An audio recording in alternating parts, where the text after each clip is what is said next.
Here is a racing puzzle that almost everyone answers wrong. You are in a race and pass the person in second place. What position are you in now? Do you know the answer?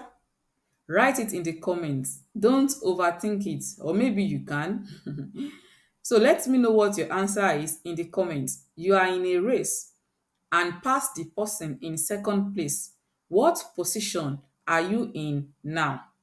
Most people think that the answer is that you are in the first place. But let's think carefully.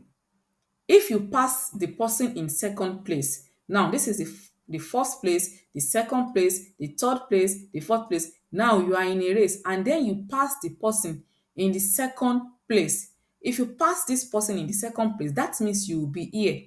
That means you'll be taking the new second place. So that means you are not going to be in the first place, you will be in the second place. You have taken the place of the person in the second place. You didn't pass the person in first place, so you are not the winner yet. So be honest, did you say first place? Let me know in the comments and follow me for more math brain teasers.